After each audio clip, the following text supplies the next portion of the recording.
Tara sa Australia! Tell me what it takes to get you feeling alive. Tell me how to show you it's a beautiful life. Hi mga kabayan, mga ka-student visa sa Australia, sa Pilipinas at saan mang sulok ng mundo. Magandang araw po sa ating lahat. Sa aking 52 subscribers, maraming salamat po sa inyong pag-subscribe at pagsubaybay sa aking weekly vlog. At sa baguhan po sa aking channel, welcome po kayo dito at pag-usapan natin ng iba't ibang katanungan na ating natatanggap at ma-share ko na rin po ang stage ng buhay namin dito bilang international students sa Australia. Sa baguhan po sa aking channel, ako po sila Arnie, isang international student dito sa Australia, kumukuha ng Master of Professional Accounting sa Central Queensland University or CQU Brisbane Campus. Kasama ko po pala ang aking dalawang dependents, ang aking asawa at ang aking 10 taong gulang na anak na pumunta dito sa Australia. So ngayong araw, gusto kong pag-usapan natin kasi may mga nagtatanong din. Actually, nung bago kami mag-apply, isa ito sa aking katanungan, sariling katanungan. Kasi, syempre, pag nag-student visa, mag-aaral ka pa ulit. Hindi ko po alam kung siguro, marahil, marami ang may gustong mag-aral at magsunog ng kilay, pero marami rin na ang napagod kasi syempre sa ilang taon nating pag-aaral sa Pilipinas, ito ulit at sasabak ulit tayo. Ngunit sa ibang environment, ibang surrounding at sa ibang bansa. So ngayon, ang ating i-discuss, ang ating pag-uusapan ay mahirap ba o madali ang mag-aral sa Australia? Disclaimer lang po, ang aking i-share sa inyo ay base sa aking personal experience at ang mga lalabas dito ay aking personal opinion. Lagi ko pong sinasabi na ang maaaring madali sa iba ay mahirap sa akin at ang mahirap sa akin ay madali sa iba. Or in short, lahat ay mahirap sa akin. So, nag-start po pala akong pumasok dito sa Australia ng term 3 ng CQU. So, bali, meron silang 3 term sa isang taon. So, nag-umpisa ito noong November 7, 2023 at natapos po ng February 2024. Actually, naka 2 weeks break po ako at sasabak ulit sa first term ng 2024. So, almost 4 months po na pag-aaral. Nagkaroon po ako ng 4 na subjects. So, ang mga naging subjects ko po ay Accounting in Australia, Law, Economics, at Statistics. Yan po ang naging 4 na subject ko noong aking Term 3, 2023. Ang totoo, actually, na-late po talaga ako ng 2 weeks sa klase sapagkat inantay ko po ang aking visa. So, pinayagan naman ako ng CQU that time, na binigyan ako ng grace period na 2 weeks. So, hanggat hindi pa umaabot sa 2 weeks, ay pwede nating antayin yung visa. Pero once na na-reach na yung 2 weeks, so hindi na ako pwede mag-enroll for that period.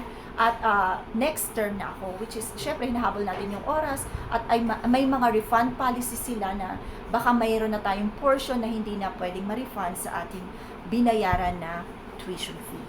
So, ang subject po ay, gaya ng sabi ko, nanibago po talaga ako. Kasi, hindi natin maiwasang magkumpara kasi nag-take din ako ng ilang units ng master's sa Pilipinas.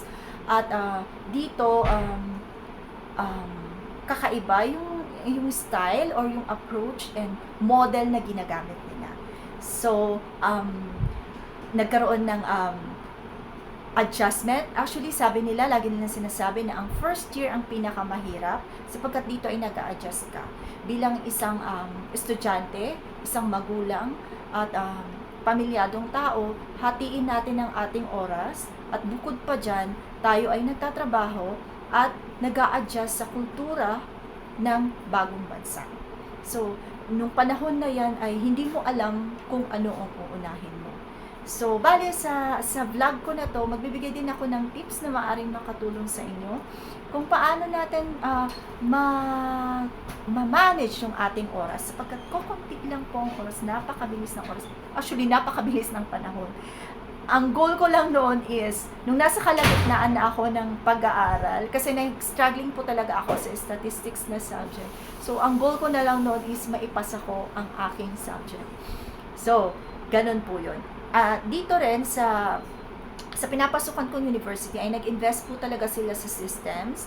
So, lahat na po ay nasa online. So, makikita mo doon yung topic nyo per week, up to ilang weeks. So, may 12 weeks na workshop tutorial.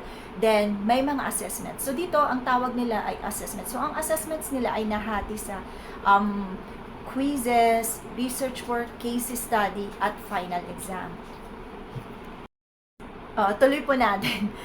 Bali sa CQU, parang ang style ng grading nila ay 40% sa first part ng assessment, which comprise ng quizzes, research work, and case study, at 60% naman yung final exam.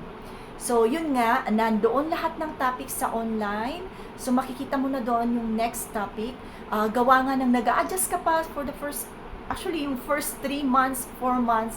So, walan talaga ako ng management skill. Kasi nag-focus din ako, kasi nagtrabaho na din po ako kaagad nung pumasok ako dito. So, sabay ang trabaho at pag-aaral, which is nakakapanibago kasi ilang years na po akong hindi nag-aral. So, kailangan mong ilabas lahat ng stock knowledge na meron ka. Kasi, di ba, nagmamasteral na tayo. So, ang assumption is, nag-bachelor's ka na. So, meron ka na dapat idea sa mga subjects ninyo. So, nung panahon ng December, di ko talaga makakalimutan yun ng first Christmas and New Year namin ng pamilya ko dito sa Australia. Pero nandoon ako sa harap ng laptop, gumagawa ng research work. So, ganun po yun. Totoo na ang first term ko dito sa pinapasukan ko ay nag-struggle po talaga ako. Yun. So, nandyan din yung makikipagkaibigan kasi iba't ibang estudyante, kasi sa klase po namin ako'y mag-isang Pinoy. So, ma-adapt mo din ang mga culture nila, no? Kailangan nating i-respeto. So, samot-saring sanga-sanga na adjustments ang kailangan mong gawin. So, talaga, pag nagpunta ka ng Australia bilang naka-student visa, libo-libong determinasyon at lakas ng loob ang kailangan mong dalhin.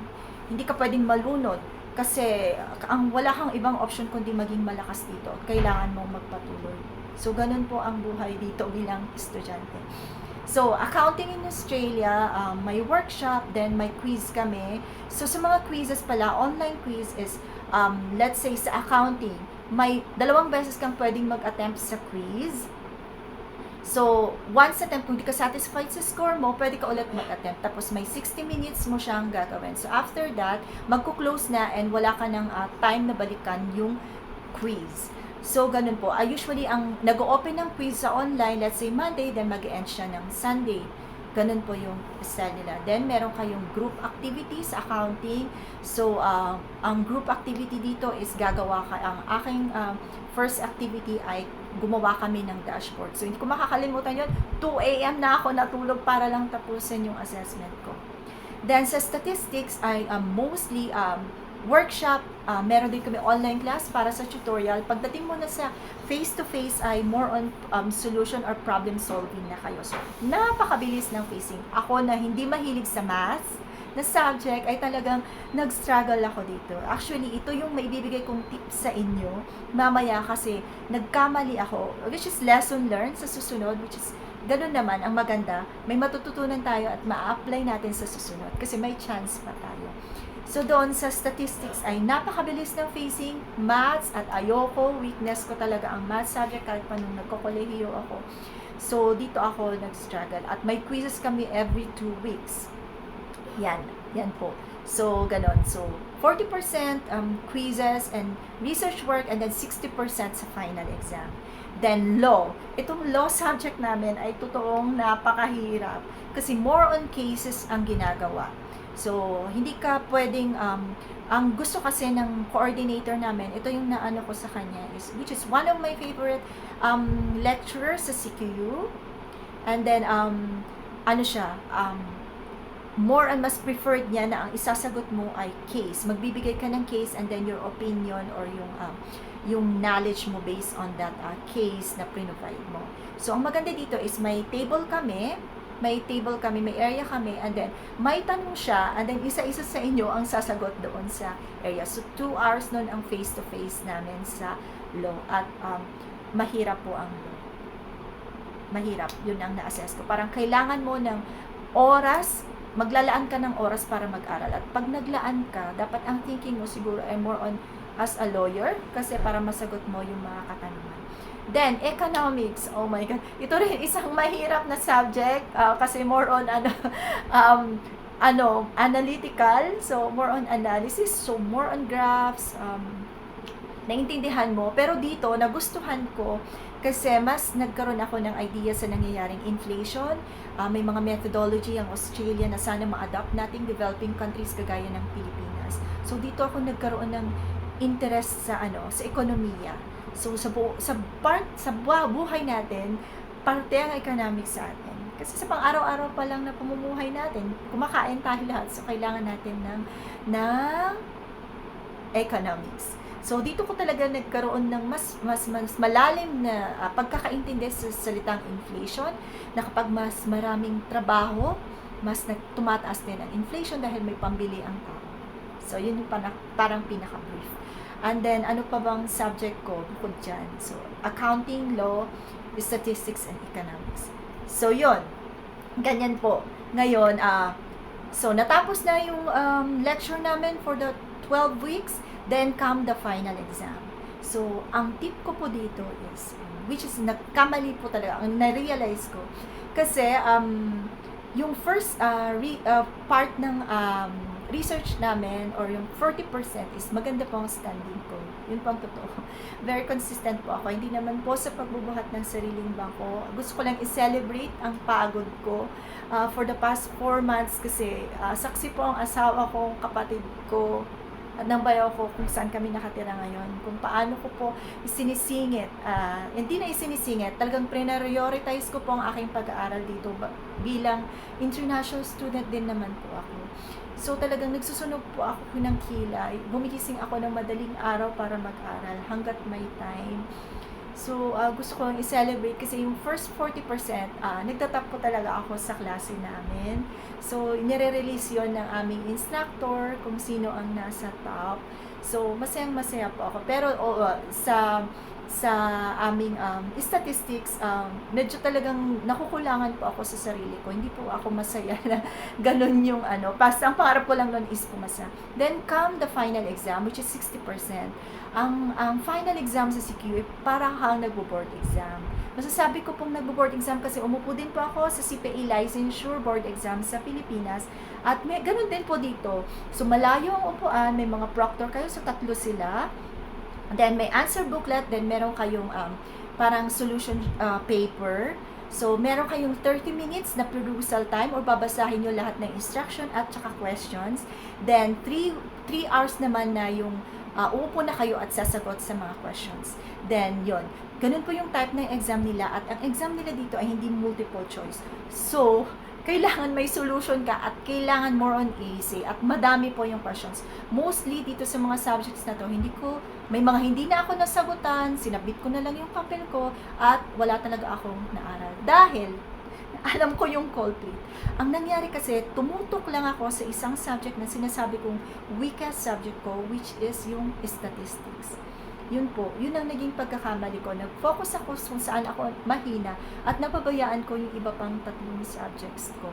Kumbaga, nag-aral din ako pero hindi ko talaga naibigay yung best ko. So, parang hindi na ako naging consistent come the final exam. So, dito, ang tip ko talaga is pantay-pantay dapat yung pag-aaral. Either weakest mo yung isang subject or parang strength mo yung isang subject, pagtutuunan mo pa rin ng pansin. Kasi 60% po lahat ang final exam ng mga subjects na to. So, kung maka 60% ka dun, goods ka na po. Yun. So, pero bilang international student, kailangan natin i-maintain ang ating attendance na 80%. Ayan po ang ating nakasaad sa visa condition. So, yun po. So, nag-focus nga ako sa statistics, parang yung buong week, yun ang inaaral ko. Although pumapasok pa po tayo, so parang napakahirap. Limited lang talaga. Although sinasabi ko nag-aaral ako, pero limited. Nasa 2 hours, ganyan yung study period. So, ganon ang nangyari hanggang yung economics ko, nasubmit ko ng may mga hindi na ako nasagutan, yung statistics ko, ganon din. Sa accounting, although nasagutan ko naman siya. So, kung nag-accounting ka sa Pilipinas, I think, kasi by heart na siguro na kung mahal natin yung profession natin is, it will come out naturally. Kumbaga lahat ng stock knowledge na meron ka. Kasi yun, honestly, sa accounting, nung nasa train na lang ako nakapag-browse. So, yun ganun yung isang way ko ng pag-aaral. Kasi bumabiyahe po ako sa train ng 1 hour. Yun yung panahon na mag-headset ako, babalikan ko yung lecture, sa online, kasi actually yun nga, nag-invest yung school, yung university ng online platform. So, pwedeng balikan yung online lectures, and then nandun din yung mga PowerPoint slide. So, ganun po. So, I think ang mabibigay kong tip is dapat mabigyan natin ng panahon bawat subject na mag-aral at more on research work talaga dito. Actually, proud po ako kasi sa CQU, iba-iba po yung campus. Then, may isa kaming subjects. Actually, sa economics, sa research work ko, I was told by our instructor na dalawa kami ng Sydney at saka ng Brisbane campus na nag-top sa initial assessment. At dalawa sila ng coordinator na binasa daw nila yung research work ko sapagkat bago lang daw at wala silang idea sa Pilipinas. So, parang naging proud ako. Tinapos daw nila kung ano yung research or case study ko sa ating bansa. So, yun po. Yun ang mga tip ko. Mahirap po talaga, pero at least meron tayong chance na ma-apply yung natutunan natin. More on time management talaga at bibigyan mo ng panahon ang pag-aaral dito sa Australia. Wala po ako. So, yun lang yung tip ko ngayon at kung tatanungin niyo ako kung mahirap ba o madaling pag-aaral sa Australia, para sa akin po ay nahirapan po talaga ako. Pero, hindi porket nahirapan tayo ay hindi na tayo magpapatuloy. Pagkos ito yung gagamitin nating way or stepping stone para magpatuloy at mas ganahan pa na mag-aral sa susunod na semestre. So, gusto ko lamang pong i-share sa inyo kasi gusto ko pong i-celebrate. Minsan kung may na-achieve tayo sa buhay ay gusto nating i-celebrate ang mga small winning moments natin, hindi dahil mataas tayo o ano paman, pero ang mababalikan mo kasi ay yung pagod, hirap at sakripisyo at effort na ibinigay mo, na lahat ng hard work natin ay may pupuntahan at patutunguhan. So, gusto ko lamang po sabihin sa inyo na nitong first semester na pinasok ko sa CQU, although hindi pa po ako gumagraduate at malayo pa po ang aking tatahaking landas bago matapos ang aking program, at sana ay bigyan tayo ng lakas ng Panginoon para matuloy natin itong mga bagay na pinapangarap natin. Sa ngayon po, ang aking GPA, kakalalabas lang po ngayong araw, March 4, 2024, 6 ang aking GPA, meron akong, so distinction po ang aking naging grade sa aking 4 na subject. Masaya po ang puso ko kasi may pinuntahan po ang aking pagsasakripisyo. So, kung nagawa ko, ay magagawa nyo rin po, lalo na sa mga nanditong international students sa Australia. Sapagkat sinasabi ko po na saludo ako sa mga international student dahil hindi po madali ang ating ginagawa. Ngunit, hanggat lumalaban tayo, ay wala pong makakapigil sa ating mga pangarap. So, hanggang dito na lamang. Please like and subscribe my channel. Ako at ang Australia for more vlogs about our life here in Australia on an international student visa. Bye!